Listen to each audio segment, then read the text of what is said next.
Now everyone's saying it. If you drive less, you pay less for car insurance. But how much less? A tad less. A smidge less. Around 20%-ish less? Or a whole lot less? Like 70% less for comprehensive car insurance from South Africa's hottest pay-per-K insurer, Chili from King Price. We're big into less. Like 70% less. Visit kingprice.co.za for a quote.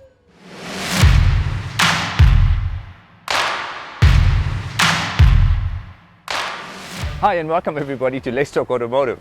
We've been neglecting our motorbikes for the last season. We thought, well, let's start with something scintillating in season 3. What better monster than the ZH2, a supercharged street fighter? But before we get into this bike, let's just think of where it originated from. We had a sequence where the original H2 was a bike that blew the natural world away of biking. It was supercharged. It pushed out 200 horsepower in standard form. They made an R version that ran a quarter mile in 7, 8, 9. It was something ridiculous as a standard production bike.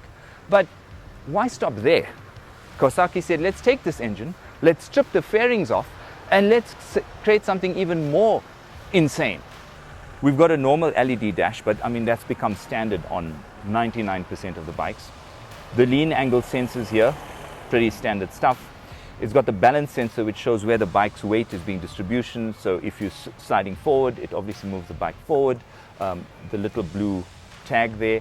It's prettier where it shows the boost gauge, your fuel sensors. You can adjust the mode from sport to road to rain, and you can do this pretty effectively. It's got speedo cruise where you can set and reset with the usual clutch intervention.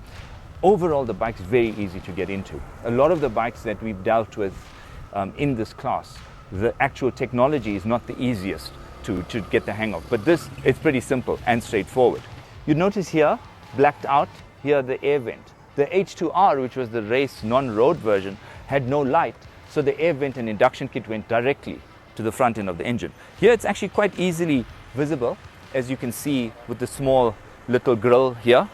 Generally, the bike is very naked. That may sound obvious, but what I'm saying is that everything's exposed to see. This is the whole aspect of street fighters, are that they're raw. They're not there with fairings. They're not there with any other accoutrements. They are there as fighters, street fighters. You're there, you're aggressive, you wheelie, you endo, you do stoppies, and I think this bike in that space will probably dominate if you have the guts to actually use its abilities. And what do we have in this segment? Let's move back a bit. We've got the Aprilia V4 factory. We've got the Ducati V4S. We've got the BMW S1000R, which has received an update. We've got the KTM Super Duke R. All of them incredible bikes. And on paper, the horsepower is pretty similar.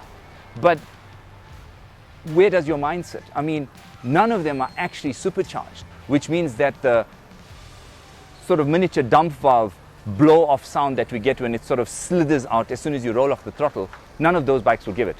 They're all in a similar price range. I mean, now the way pricing has increased, you're pretty much stuck anywhere from 280 to 350,000 for one of these little gems.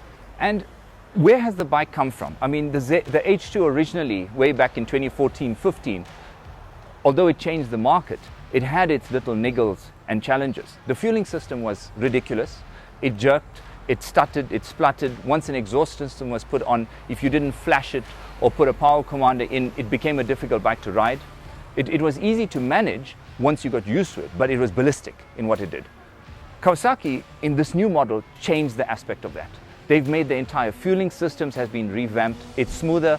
You can ride around town at that sort of pace quite comfortably. I mean, we can go through this area in third gear at 40 km per hour. There's no issues. It's got an auto blip, so you've got a seamless upshift, downshift. The brakes have been fixed to a great extent, and just generally the bike's caught up with the technology of everywhere else. And what does the bike represent as an everyday occurrence? One of the biggest challenges with the previous Gen H2 was the fuel consumption. If you rode it aggressively, you were out in 80, 90 Ks. So the thoughts of a long trip made it impossible to consider.